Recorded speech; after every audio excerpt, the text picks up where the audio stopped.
రుణమాఫీ కోసం నేడు బీఆర్ఎస్ పార్టీ నిరసనలకు పిలుపునిచ్చింది. రుణమాఫీ పేరుతో కాంగ్రెస్ ప్రభుత్వం రైతులను మోసం చేస్తుందని, అందరికీ రుణాలు మాఫీ చేయలేదని బీఆర్ఎస్ విమర్శలు గుప్పిస్తుంది.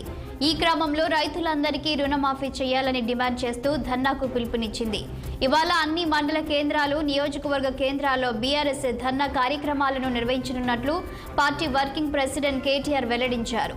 రాష్ట్ర వ్యాప్తంగా పెద్ద సంఖ్యలో రైతన్నలు రుణమాఫీ ప్రయోజనం పొందలేదని, దీంతో వారు ఆందోళనలో ఉన్నారన్నారు. ఒకవైపు రాష్ట్ర ముఖ్యమంత్రి 2 లక్షల వరకు అందరికీ రుణమాఫీ అయ్యిందని చెబుతున్నారని, మరోవైపు మంత్రులు మాత్రం సాంకేతిక కారణాల వల్ల రుణమాఫీ పూర్తి కాలేదని చెబుతున్నారని, ఇది వారి ద్వంద్వ వైఖరికి నిదర్శనమని మండిపడ్డారు.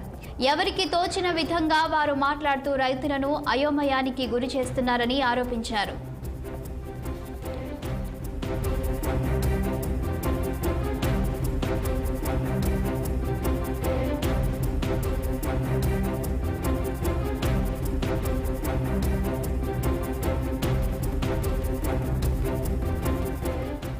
దీనికి సంబంధించి పూర్తి వివరాలు మా పొలిటికల్ బ్యూరో చీఫ్ రామ్ అందిస్తారు. రామ్, చెప్పండి. ఒకవైపు కాంగ్రెస్ ప్రభుత్వం రుణమాఫీ అందరికీ అందిందని అంటుంది, మరోవైపేమో బీఆర్ఎస్ రుణమాఫీ ఎవరికీ అందలేదని ఇప్పుడు నిరసనలు చేయడానికి సిద్ధమైనట్లు తెలుస్తుంది. దీనికి సంబంధించి పూర్తి వివరాలేంటి? Good morning Shalini. ఎలాంటి ఆంక్షలు లేకుండా ప్రతి రైతుకు రుణమాఫీ అమలు చేయాలనే డిమాండ్ చేస్తూ ఈ రోజు బీఆర్ఎస్ పార్టీ రాష్ట్ర వ్యాప్తంగా నిరసన కార్యక్రమాలకు నిర్మించింది. అన్ని నియోజకవర్గ మండల కేంద్రాల్లో కూడా ధర్నాలు చేపట్టాలని చెప్పి ఆ పార్టీ శ్రేణులకు పార్టీ వర్కింగ్ ప్రెసిడెంట్ కేటీఆర్ పిలుపునిచ్చారు. ఈ మేరకు ఇవాళ రాష్ట్ర వ్యాప్తంగా కూడా ఈ ధర్నాలు చేపడుతుంది బీఆర్ఎస్ పార్టీ. ఇప్పటికే ఉమ్మడి రంగారెడ్డి జిల్లా చేవేళ్ల అసెంబ్లీ నియోజకవర్గంలోని చేవేళ్ల కేంద్రంలో జరిగే రైతుల ధర్నాలో పార్టీ వర్కింగ్ ప్రెసిడెంట్ కేటీఆర్, అదేవిధంగా మాజీ మంత్రి సబితా ఇంద్రారెడ్డితో పాటు అక్కడ ఉన్న మాజీ ప్రజాప్రతినిధులు కూడా పాల్గొనాలని చెప్పి ఇప్పటికే జరిగింది. అదేవిధంగా మరోవైపు ఉమ్మడి నల్గొండ జిల్లా యాదాద్రి భువనగిరి జిల్లాలోని ఆలేరు నియోజకవర్గంలో జరిగే ధర్నాలో మాత్రం మాజీ మంత్రి హరీష్ రావు, అదేవిధంగా మాజీ మంత్రి తలసాని శ్రీనివాస్ యాదవ్ తో పాటు పలువురు ఎమ్మెల్యే ఎమ్మెల్సీలు కూడా పాల్గొంటారు. దానికి ముందు ఏదైతే ముఖ్యమంత్రి రేవంత్ రెడ్డి ఈ రోజు రుణమాఫీ అమలు కోసం పార్లమెంట్ ఎన్నికల సందర్భంగా కొన్ని ప్రాంతాల్లో జరిగిన సభల్లో ప్రసంగిస్తూ ఆ దేవుళ్లపై ఒట్టు వేసి ఆగస్టు 15వ తేదీ లోపు రుణమాఫీ చేసి తీస్తామని చెప్పి ప్రమాణాలు చేశారు. అది మాట తప్పాడు. దానివల్ల రాష్ట్ర ముఖ్యమంత్రికి పాపం తగులుతుంది కాబట్టి ఆ ప్రజలకి ఇబ్బంది కలగకుండా క్షమించాలని చెప్పి కోరుతూ ఇవాళ యాదాద్రి లక్ష్మీనరసింహస్వామి దేవాలయాన్ని దర్శించి అక్కడ దేవుని దర్శించుకొని నేను క్షమించమని కోరుతానని చెప్పి హరీష్ రావు కూడా చెప్పడం జరిగింది.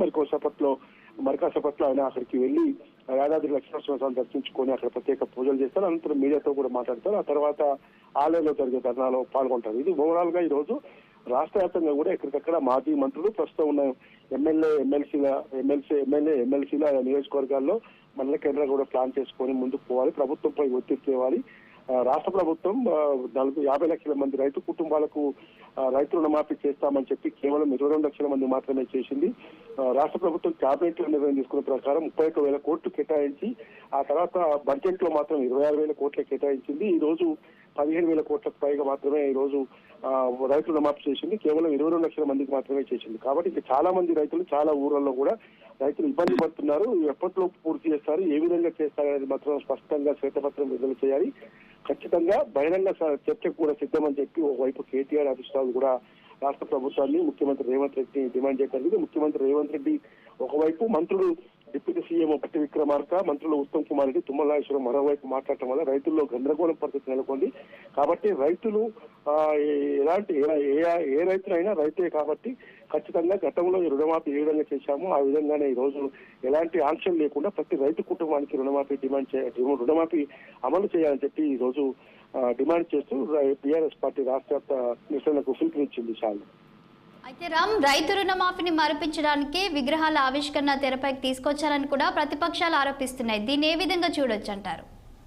అదే రైతు రుణమాఫీ నుంచి జరుగుతున్న ఆందోళనలు ఇవన్నీ డైవర్ట్ చేయడానికి కూడా ఈ రోజు రాజీవ్ గాంధీ సెక్రటరియట్ ముందు రాజీవ్ గాంధీ విగ్రహం ఏర్పాటు సందర్భంగా ఏర్పాటు చేయబోయే సందర్భంగా ముఖ్యమంత్రి రేవంత్ రెడ్డి మన జయంతి సందర్భంగా మాట్లాడిన వ్యాఖ్యలు అంతా కూడా దుమారం లేపాయి. దానికి కౌంటర్ గా హరీష్ రావుతో పాటు మన కేటీఆర్ కూడా కౌంటర్ ఇచ్చారు. టీఆర్ఎస్ పార్టీ కూడా మండిపడతా ఉంది. కాబట్టి ఇప్పుడు తాజాగా మళ్ళీ జనవాడ ఫామ్ హౌస్ ఇష్యూ పైకి ఈ రోజు రాజకీయం చుట్టుకుంది. కాబట్టి ఏదేమన్నా కాంగ్రెస్ పార్టీ ప్రధాన ప్రతిపక్ష బీజేపీ బీఆర్ఎస్ పార్టీల మధ్య మాత్రం కొన్ని రాజకీయపరమైన ఘర్షణ జరుగుతుందని చెప్పి అనుకోవాలి శాలిని. రామ్, బీఆర్ఎస్ పార్టీ చేపట్టిన ఈ నిరసనలు ఎప్పటి వరకు కొనసాగే అవకాశం ఉందంటారు? అదే ఇవాళ మాత్రం కేవలం రాష్ట్ర వ్యాప్తంగా మొదటి స్టెప్ లో భాగంగా ఈ రోజు మొదటి ఆందోళన పిలుపులో భాగంగా ఈ రోజు మండల నియోజకవర్గ కేంద్రాల్లో ధర్నాలకు పిలుపునిచ్చారు. మరి భవిష్యత్తు దానిపైన ఇంకా ఏం చేయాలి దానిపైన వాళ్ళ భవిష్యత్తులో కార్యాచరణ ప్రకటిస్తామని బీఆర్ఎస్ పార్టీ చెప్పింది. శాలిని, రామ్, ఒకవైపు చూస్తే సీఎం రేవంత్ రెడ్డి చెప్తున్న మాట ఏంటి? ఒకవైపు రుణమాఫీ రెండో విడతలో అసలు ఎవరికి రాలేదని వార్తలు వస్తున్నాయి. వారేమో కృతజ్ఞత సభ పెట్టుకోవడానికి రైతు రుణమాఫీపై సిద్ధమవుతున్నారు. అంటే రాష్ట్ర ప్రభుత్వం స్పష్టంగా కొన్ని సాంకేతిక కారణాల రీత్యా ఇటు రేషన్ కార్డు కానీ ఆధార్ కార్డు కానీ ఇతర పేపర్స్ ఏదన్నా ప్రాబ్లం వచ్చి కాలేదు తప్ప ఎలాంటి ఆందోళన చెందొద్దు. ఖచ్చితంగా దానికి ప్రత్యేక సెల్ ఏర్పాటు చేశాము. రాష్ట్ర సచివాలయంలో కూడా ప్రతి ఒక్కరూ డైరెక్ట్ కాల్ సెంటర్ చేసి ఫిర్యాదు చేసుకోవచ్చు.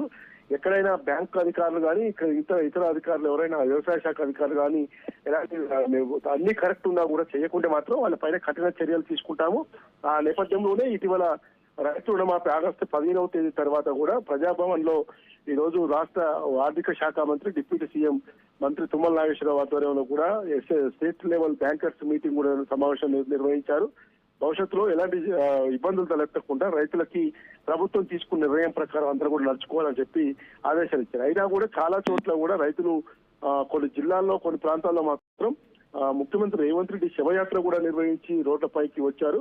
కాబట్టి రైతులు ఎక్కడ కూడా ఇబ్బందులు పడొద్దని చెప్పి ప్రభుత్వం చెప్తున్నా కూడా రైతులు చాలా చోట్ల రోడ్లపైకి వచ్చి చాలా బ్యాంకుల్లో కూడా సిబ్బంది సంఖ్య తక్కువ ఉండడం కూడా ఒక కారణం. స్వయాన ముఖ్యమంత్రి రేవంత్ రెడ్డి సొంత నియోజకవర్గాన్ని కొడంగల్ నియోజకవర్గంలో కూడా బొమ్మరాజపేట కోస్గి మండలాల్లో కూడా ఖచ్చితంగా ఈ అమలు కాలేదని చెప్పి నిన్న మీడియా సమావేశంలో కూడా కేటీఆర్ తాను స్పష్టంగా వివరించడం జరిగింది. దాదాపు మొత్తం నియోజకవర్గంలో ఉన్న సంఖ్యకు అయిన దానికి కూడా తేడా ఉంది. కాబట్టి ఇలాంటి అంశాలపై ప్రభుత్వం స్పష్టమైన ప్రకటన చేయాలని చెప్పి డిమాండ్ చేస్తూ ఎలాంటి ఆంక్షలు లేకుండా ప్రతి రైతుకు ఐటీ పేయర్ కానీ ఎవరైనా సరే ప్రతి రైతు కుటుంబానికి రుణమాఫీ అమలు చేయాలి. ఎన్నికల ముందు మీరు ఏం హామీ ఇచ్చారో హామీ మేరకు హామీ ఇచ్చిన ప్రకారం మాట నిలబెట్టుకోవాలని చెప్పి ఈ రోజు బీఆర్ఎస్ పార్టీ డిమాండ్ చేస్తా ఉంది. అందులో భాగంగానే ఇవాళ మొదటి దఫా ఈ ఆందోళన కార్యక్రమాలకు పిలుపునిచ్చింది. Thank you Ram.